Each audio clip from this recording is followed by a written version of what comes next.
Honest critic में आपका स्वागत है। दोस्तों, ऑनेस्ट क्रिटिक जो चैनल है, it's all about positive thinking और नेगेटिव थिंकिंग का निचोड़, जिसको मैं कहता हूँ एनालिटिकल थिंकिंग। तो चलिए वीडियो शुरू करते हैं। दोस्तों, आज के वीडियो में हम डिस्कस करेंगे एक बहुत ही इम्पोर्टेंट टॉपिक, जो ये है कि ऑन पैसिव क्या स्कैम है या फिर वो एक लीगल कंपनी है, एक लेजिट कंपनी है। ये अचानक ये टॉपिक वापस उभर के इसलिए आया कि अभी रिसेंटली एक हमारे जो यूट्यूबर है सुनील, वो बहुत ही ज़्यादा नेगेटिव हो चुके हैं ऑन पैसिव को लेके। वो कड़ा रुख अपना रहे ऑपोजिट साइड से। तो उसी रिगार्डिंग मेरे पास मैसेजेस आ रहे थे और कुछ कमेंट्स भी आए मेरे पास कि आप बताइए कि आपके अकॉर्डिंगली क्या है, अचानक सुनील इतना नेगेटिव क्यों हो गया है और आपका इस बारे में क्या कहना है। तो देखिए, मेरा जो स्टैंड था वो बहुत पहले से ही एक ही चीज़ पे क्लियर था। वही चीज़ मैं आपको डिस्कस करके बताता हूँ यहाँ पे। और सुनील जो है, मुझे लगता है कि बहुत ही जज्बाती है, क्योंकि वो मुझे जो लगता है, एक्सपीरियंस मेरा ये कहता है कि वो बहुत दिल का सच्चा होना चाहिए। क्योंकि जो दिल के सच्चे होते हैं वो बहुत ही ज़्यादा मतलब जज्बाती भी होते हैं, और जिस भी पार्ट में रहते हैं, मतलब जिसको भी अच्छा पाते हैं सही से अच्छा बोलते हैं, और जिसको बुरा मानते हैं तो बहुत ही ज़्यादा बुरा मान जाते हैं। याद है, क्योंकि मैं जब सितंबर में ये चैनल स्टार्ट किया था, बनाया था, तो मुझे याद है कि जो मेरा सेकंड वीडियो था वो सुनील के चैलेंज को ही एक्सेप्ट करते हुए मैंने एक वीडियो बनाया था कि योर चैलेंज एक्सेप्टेड। क्योंकि वो उस समय बहुत पॉजिटिव थे ऑन पैसिव को लेके, तो उन्होंने एक चैलेंज दिया था। तो उस चैलेंज को मैंने एक्सेप्ट करके, क्योंकि वो बहुत ज़्यादा पॉजिटिव क्योंकि उस समय बहुत ज़्यादा पॉजिटिव थे, और उन पॉजिटिव पॉइंट्स को लेके उन्होंने चैलेंज दिया था, जो चैलेंज मैंने एक्सेप्ट करके उनको रिप्लाई किया था। वीडियो का लिंक मैं इस डिस्क्रिप्शन बॉक्स में दे देता हूँ, उसको भी आप देख सकते हो। और आज के दिन भी वो अगर नेगेटिव हो रहे हैं तो कम्प्लीटली नेगेटिव हो रहे हैं, बहुत सारा डेटा निकाल के ला रहे हैं। बहुत ही अच्छी बात है, क्योंकि ऐसा होना ज़रूरी है कि आप जब भी कोई चीज़ बोलो तो ठोस चीज़ों के साथ बोलो। लेकिन फिर भी मैं पूरी तरह उनसे सहमत इसलिए नहीं हूँ क्योंकि मेरा स्टैंड पहले से ही बहुत अलग है, और उस चीज़ को मैं यहाँ पे आपको डिस्क्राइब कर देता हूँ। इस वीडियो में हम यही जानने की कोशिश करेंगे कि यह ऑन पैसिव स्कैम है या लीगल है, क्या है। और दूसरा टॉपिक ये भी चल रहा है, क्योंकि आज ही के वीडियोस में आई थिंक रिसेंटली शायद बोला गया हो, मैंने तो सुन नहीं पाया वेबिनार में, लेकिन यूट्यूबर्स जैसे बता रहे हैं कि अब ऑन पैसिव को as an MLM company promote ना करो।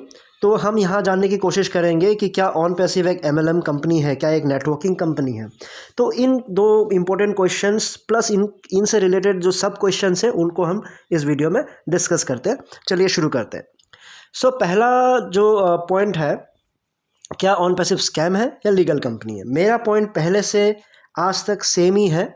हो सकता है फ्यूचर में गलत हूँ, क्योंकि मैं कोई भगवान तो नहीं हूँ कि एकदम एग्जैक्टली सब कुछ सही बताऊँ। मेरा पॉइंट क्या है, मेरा पॉइंट है कि ऑन पैसिव एक बिजनेस एक्सपेरिमेंट है विथ क्राउड फंडिंग मनी। यानी ये ऐश ने बहुत सारे अलग अलग एमएलएम कंपनीज़ में काम किए, नेटवर्किंग फील्ड में काम किए। उसके बाद फिर उन्होंने एक प्लान किया। तो एक बिज़नेस, आप कोई भी चीज़ रेगुलर करते रहते हो तो आपके पास अलग अलग आइडियाज़ आते रहते हैं।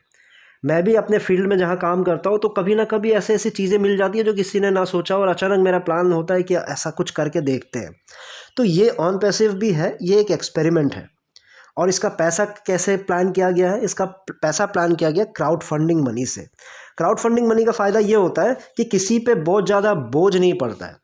अब क्राउड फंडिंग मनी से अगर बिजनेस स्टार्ट करते हो तो किसी एक पे दबाव नहीं पड़ता है, क्योंकि आज के डेट में भी अगर आप मेरे कमेंट्स में भी पढ़ोगे, किसी भी बहुत ज़्यादा पॉजिटिव है जो ऑन पैसिव को लेके, उनसे अगर बात करोगे तो वो यही बोलेंगे 9,000 की तो बात है। 9,000 में आप क्या कर लोगे, 9,000 तो हम वीकेंड में ख़त्म कर देते हैं, 9,000 तो हम ऐसे ही उड़ा देते हैं, 9,000 तो हम वैसे ही उड़ा देते हैं।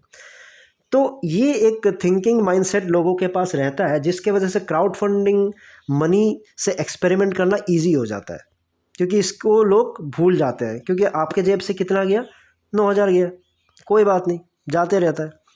तो ये एक एक्सपेरिमेंट है जो सक्सेसफुल भी हो सकता है और फ्लॉप भी हो सकता है, इसकी कोई गारंटी नहीं है। स्टार्टिंग में लोग गारंटी देते थे, लेकिन अभी आप भी अगर यूट्यूबर से बात करो, लीडर से बात करो, उनके स्वर भी बदल चुके हैं। वो भी गारंटी पे ना आके सब बढ़िया होगा बोलते हैं, लेकिन गारंटी चीज़ को हटाते जा रहे हैं। पहले गारंटी होता था, अगर आपको याद होगा तो। ठीक है, तो सिंपल वर्ड में यही मैं वापस आपको रिकैप कर दे रहा हूँ कि on passive is a business experiment with crowd funding money. तो मेरा पॉइंट क्या है, पॉजिटिव क्या है ऑन पैसिव में। ऑन पैसिव का जो बेस्ट पॉजिटिव पॉइंट है वो ये है कि most of the IT products वो क्या कर रहे हैं कि एक ही रूफ के अंदर लेके आ रहे हैं, यानी एक ही एप्लीकेशन होगा, उसी एप्लीकेशन ओ founders.net ही मान के चल लो, तो उसी एप्लीकेशन में आपके दुनिया भर के जितने भी ज़्यादा हो सकते हो सारे आईटी प्रोडक्ट्स आपके उसी में मिल जाएंगे आपको, जो आप यूज़ कर सकते हो। प्लस बेस्ट पार्ट ये है कि उसको आप एक ही बार once in a life time आपको पेमेंट करना है, और उसके बाद क्या होगा कि आपको वहाँ से अर्निंग करने के चांसेस भी होंगे। चांसेस इसलिए बोल रहा हूँ क्योंकि अभी तक प्लान नहीं बताया गया है। वो फिर बाद में ये भी आज ऐसा बोल रहे, फिर बाद में ये भी बोल सकते हैं कि नहीं हमने तो गारंटी नहीं दिया था ना कि कमाई होगी, ठीक है, वो भी चेंज हो सकता है। इसलिए मैं अभी भी यही बोलता हूँ कि अगर चांसेस है कि आपके कमाई भी हो सकती है, लेकिन बाद में यही बोलेंगे ना क्योंकि बाद में ये भी हो सकता है कि बोलेंगे भाई इतने पैसों में आपको इतना प्रोडक्ट दे दिया, कौन देता है, कौन सी कंपनी आपको देती है, तो ये भी हो सकता है फ्यूचर में जाके। तो इट्स अ चांस कि इसमें से कमाया जा सकता है। तो आई होप आपको जो पॉजिटिव पॉइंट है वो समझ आ गया होगा। और यहाँ पे मैंने स्पेलिंग में थोड़ी मिस्टेक कर दी, जल्दीबाजी में लिख रहा था वंस इन अ लाइफ याइम हो गया, वो actually once in a life time होना चाहिए, ठीक है, वो जल्दीबाजी में मैंने टाइप कर दिया क्योंकि उस पर भी बहुत सारे पॉइंट उठाते हैं, वो मुझसे क्वेश्चन पूछते हैं कि आपका एजुकेशन क्या है, तो छोटी मोटी गलतियाँ हो जाती है। तो once in a life time अगर आपको एक बार पेमेंट करके बहुत सारे प्रोडक्ट्स आपको मिल रहे हैं तो बढ़िया है, क्योंकि देखो मेरा एक्सपीरियंस कहता है और मेरा ये भी मानना है कि धीरे धीरे क्या होगा कि जितने भी फ्री के जो भी आईटी प्रोडक्ट्स है वो भी धीरे धीरे फ्यूचर में चार्जेबल हो ही जाएंगे। फॉर एग्ज़ाम्पल मेरा जो जीमेल है जो मैं पहले से यूज़ करता आ रहा हूँ, उसका 15 GB अप्रॉक्सीमेटली रोज़ हर दूसरे तीसरे महीने में ख़त्म हो जाता है। फिर से मैं कुछ पुराने चीज़ों को डिलीट करता हूँ और मुझे ऑप्शन क्या दिया जाता है कि आपको 140 रुपये या 240 रुपये दे के पर मंथ आपको देना पड़ेगा जीमेल यूज़ करने के लिए, अगर आपको 15 GB से ज़्यादा डेटा चाहिए, आपको ज़्यादा स्पेस चाहिए। और ऑब्वियसली वो 15 GB तो आजकल कोई बड़ा चीज़ रहा नहीं। आप फ़ोटोज़ भी अगर आप सिंक करके रख देते हो, मेल पे डाल के रख देते हो, कुछ ना कुछ अगर वीडियोज़ भी डाल के रख देते हो, तो बहुत सारी चीज़ें होती है, वो 15 GB आपका जल्दी ख़त्म हो जाता है। तो जीमेल भी उसके चार्जेस शुरू कर दिए, 15 GB तक फ्री है, उसके बाद का चार्जेबल है। तो इस तरह से बहुत सारे प्रोडक्ट्स हैं जो इंपॉर्टेंट प्रोडक्ट्स है, हो सकता है फ्यूचर में जाके सारे चार्जेबल हो जाए। लेकिन अगर यही चीज़ अगर आप once in a life time दे के अगर आपको फ्री में पूरा ज़िंदगी भर मिलता रहे, अगर चेंज नहीं किया अपना कॉन्सेप्ट ऑन पैसिव ने, तो ये बहुत ही बढ़िया कॉन्सेप्ट रहेगा, यही इसका बेस्ट पार्ट है। उसके बाद हम नेगेटिव पॉइंट्स की बात कर लेते हैं। देखो नेगेटिव पॉइंट्स में मैं ये भी कह सकता हूँ कि जो प्रोडक्ट्स अभी तक जो आए हैं वो मुझे सच में पसंद नहीं आए उतना उस लेवल तक, लेकिन मुझे पता है कि फिर वो बहुत ज़्यादा जो पॉजिटिव है ऑन पैसिव को लेके, जो अंधभक्त जिसको मैं बोलता हूँ, तो वो आके कमेंट करने लगेंगे कि भाई आपको कुछ नहीं पता, वो असली जो फीचर्स है वो तो बताया ही नहीं अभी तक ऐश ने, ठीक है, वो फीचर्स लॉन्च के बाद बताएंगे। तो जब ऐसा ही बोल देंगे जो फ्यूचर में ही होना है, तो उसको डेफिनेटली मैं काउंटर नहीं कर सकता, उसको मैं चैलेंज नहीं कर सकता। हो सकता है कि भाई ला के दे दे, तो इसलिए मैं प्रोडक्ट वाले पार्ट को हटा दे रहा हूँ नेगेटिव पॉइंट से। तो पहला जो मेरा पॉइंट है कि ऑन पैसिव जो है गलत तरीके से ओवर प्रॉमिसिंग करके लोगों को रिक्रूट किया था पहले। अब धीरे धीरे चेंज हो रहे हैं, वो क्लियरली बोल रहे हैं कि आप ओवर प्रॉमिस मत करो, काश ये बात पहले बोला होता। तो डेफिनेटली फिर वो मार्केटिंग सही से नहीं हो पाता, वो भी मैं मानता हूँ, ठीक है। फिर दूसरा पॉइंट ये है कि ट्रांसपेरेंट तो कम्प्लीटली नहीं है मेरे अकॉर्डिंगली, क्योंकि वो कुछ ना कुछ मुखौटों के अंदर बहुत ज़्यादा छिपा हुआ मुझे लगता है। तीसरा है कि बहुत सारे रॉन्ग प्रोमिसेस किए गए हैं, वो भी नोविंगली, जानबूझ के, ठीक है, यानी मुझे पता है कि आज ये नहीं होना है, फिर भी मैं क्या करूँगा कि कल बोल दूँगा ये होना है, फिर उस दिन आके मैं बोलूँगा आज नहीं हो पाया, उसका रीज़न ये है। ये चीज़ें ये जो घटनाक्रम है ये प्लान्ड था, मतलब उनको पहले से ही पता था कि ऐसा नहीं होना है, लेकिन जैसे टाइम बाय करना होता है ना, जो चीज़ अभी तक तैयार ही नहीं है, उस समय तैयार नहीं हुआ था जब प्रोमिसेस किए गए थे, जब तैयार ही नहीं था तो डेफिनेटली कुछ ना कुछ आके एक्सक्यूजेस देने होते थे, तो वो सब चीज़ें हुई, तो वो गलत था। अभी जो चीज़ें हो रही है, अभी ऐड होते जा रहे हैं, उस समय जो प्रोमिसेस किए गए थे वो तो गलत था, वो आपको सबको मानना ही पड़ेगा। तो इसमें कोई नेगेटिव पॉजिटिव होने की बात नहीं है, जो सच्चाई है वो सच्चाई है, ठीक है। उसके बाद फिर हम आते हैं how much a founder with zero team will earn. ये क्वेश्चन भी बार बार पूछा ही जा रहा है कि वापस ये सब जीरो टीम वाले कितने कमाएंगे, क्योंकि नए भी जुड़ते जा रहे हैं, तो वो ये सोचते जीरो टीम वाले भी कितने कमाएंगे।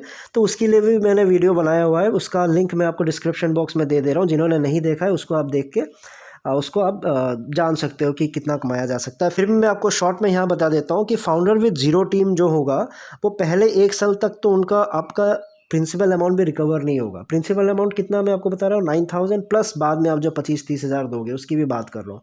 टोटल मिला के जो आप 35-40 हज़ार के आसपास दोगे वो तो आपका 1 साल में भी रिकवर नहीं होगा, चाहे प्रोडक्ट कितना भी बढ़िया हो जाए।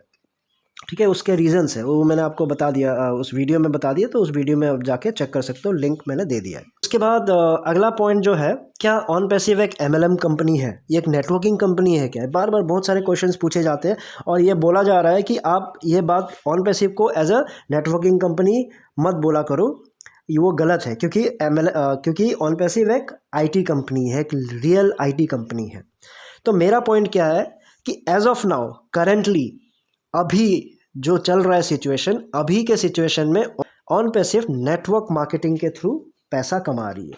तो इसमें शर्माने की क्या बात है, मुझे समझ नहीं आता। नेटवर्किंग को तो आपने एक ब्लैक लिस्ट में डाल दिया जैसे लग रहा है। भाई नेटवर्किंग कंपनी जैसे बड़े बड़े कंपनीज़ है, MLM कंपनीज़ भी बड़े बड़े, एमवे क्या फ्रॉड है? फ्रॉड नहीं है ना, बहुत बड़ी कंपनी है, वो भी अच्छा चल रहा है। ठीक है, बहुत सारी कंपनीज़ हैं MLM के थ्रू भी अच्छा कर रहे हैं, तो आपको शर्माने की ज़रूरत नहीं है, क्योंकि अभी आपका जो कमाई है, अब दिल पे हाथ रख के पूछो, MLM के थ्रू ही हो रहा है। ठीक है, यानी मैंने किसी को बोला, किसी ने किसी को बोला, उसने उसको बोला, उसने वहाँ को बोला, तो वैसे जा जाके ही ऑन पैसिव पे लोग जुड़ रहे हैं। आपके पास 1,000 करोड़, 800 करोड़, चलो जितने भी आए होंगे, नेटवर्क मार्केटिंग MLM के थ्रू ही आए हैं, तो आपको शर्माने की ज़रूरत नहीं है। आप बोलो, क्लियरली बोलो, एज ऑफ नाउ नेटवर्किंग कर रहे हैं हम। नेटवर्किंग क्या होता है? हम एक दूसरे को बता रहे हैं, A ने B को बताया, B ने C को बताया, C ने D E F को बताया, वैसे करके पैसा कंपनी के पास आ रहा है। तो इसमें छुपाने की कोई बात नहीं है। कोई भी यूट्यूबर्स आपको कुछ भी समझाए, देखो वो लोग तुर्रम खान तो है नहीं कि वो कुछ भी आके बोल दे और आप लोग मान जाओ या हम लोग मान जाए। ठीक है, वो पढ़े लिखे हैं तो हम भी पढ़े लिखे हैं, हमारा भी सेंस है। ठीक है, तो सेंस के साथ काम करो, दिल से बोलो, सच बोलो कि हाँ एज ऑफ नाउ ये एक MLM कंपनी है, फ्यूचर में ये हो सकता है आपका रियल IT कंपनी हो जाए। तो ये रियल IT कंपनी कब होगा? ठीक है, तो ये ऑन पैसिव है, प्योर IT कंपनी कब कहलाएगा? ये तब कहलाएगा जब इसकी जो अर्निंग होगी वो IT प्रोडक्ट्स के थ्रू होगी, ऑर्गेनिकली, वो भी ऑर्गेनिकली। ये नहीं कि मैं जाके बोल रहा हूँ भाई आपका लाइफ चेंज हो जाएगा, आप वो चैट यूज़ करना शुरू कर दो। क्योंकि प्योर IT कंपनी का डेफिनेशन तो सिंपल सा है। अब कोई भी एक IT कंपनी उठा के देख लो, वो कैसे कमाते हैं, उनकी जो कमाई है वो कैसे हो रही है। ठीक है, कमाई सिंपल तरीके से हो रही है। सेल्स टीम होता है, मार्केटिंग टीम होता है, वो काम करते हैं। ठीक है, सेल्स टीम का काम है सेल्स करना, मार्केटिंग टीम का काम है मार्केटिंग करना, फिर बिज़नेस डेवलपमेंट टीम का काम होता है बिज़नेस डेवलप करना। तो इस तरह से चीज़ें आगे बढ़ती है, सेल्स होता है, ऑर्गेनिक लिंक भी आता है, वेबसाइट से कहीं परचेज़ कर लिया, कहीं एडवर्टाइजमेंट के थ्रू देख के परचेज़ कर लिया, कहीं शॉप्स पे जाके फिजिकल प्रोडक्ट्स परचेज़ कर लिए, सॉफ्टवेयर्स परचेज़ कर लिए, कहीं पे आपका ऑनलाइन के थ्रू, कई सारे तरीके होते हैं। तो वो भी ऑन पैसिव तो करेगा बोल रहा है, वो मैं डिनाई नहीं कर रहा हूँ, लेकिन जब करेगा तभी तो IT कंपनी होगा ना। आज के डेट में मैं अगर मेरा बच्चा पैदा हो रहा है, मैं उसको सीधा बोल दूं कि वो सुपरमैन है, सुपरमैन नहीं है, पहले वो इंसान का बेटा है वो। हाँ सुपरमैन बन सकता है, क्यों नहीं बन सकता भाई, क्योंकि हर माँ बाप चाहेगा उसका जो बेटा है वो सुपरमैन बने, राइट। तो ऑन पैसे भी सुपरमैन हो सकता है, वो भी जाके बहुत ज़्यादा बड़ा हो सकता है, लेकिन आज के डेट में जो सच्चाई क्या है उसको तो आप मुकरो मत ना। वो जैसा चल रहा है स्टेप वाइज आगे बढ़ने दो, जैसा जैसा सिचुएशन आ रहा है वैसा ही उसको कंसिडर करो, जैसे ही वो आगे बढ़ेगा उसके अकॉर्डिंगली उसका डेफिनेशन चेंज करते रहेंगे। आज के बाद क्लियर हो जाना चाहिए कि ऑन पैसिव का कॉन्सेप्ट को लेके। तो जो मेरा पॉइंट है, अब आप लोगों का क्या मानना है कमेंट करके डेफिनेटली आप मुझे बताइएगा। ठीक है दोस्तों, तो इस वीडियो में इतना ही है, फिर नेक्स्ट वीडियो में नए टॉपिक के साथ आऊँगा, तब तक के लिए टेक केयर, बाय बाय।